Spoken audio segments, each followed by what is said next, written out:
هر سه شنبه میروم تا جمکران، ای گل در پرده غیبت نهان، تا بجویم عطر دلجوی تو را، مشتری هستم سر کوی تو را.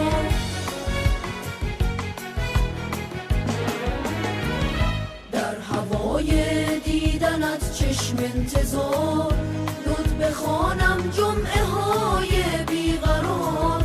آخرین گل از تبار فاطمه، 14 معصوم را تو خاتمه. ای دعای عاشقان یبن الحسن، ای حضور بینشان یبن الحسن.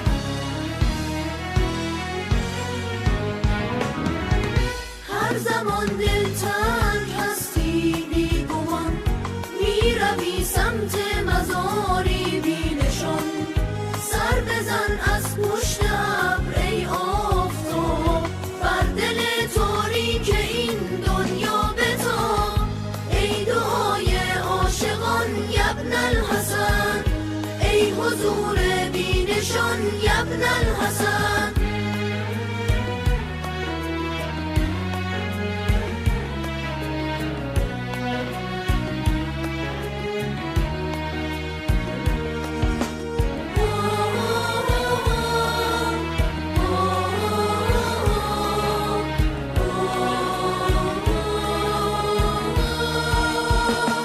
کی به کام تشنه باران میرسد، این جدایی کی به پایان میرسد.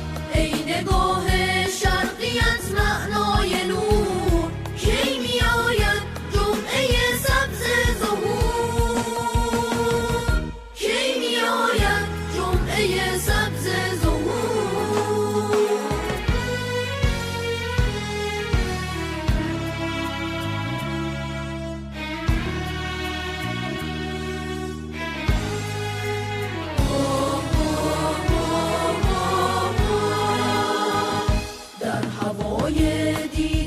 چشم انتظار، لطف بخوانم جمعه های بیقرار. آخرین گل از تبار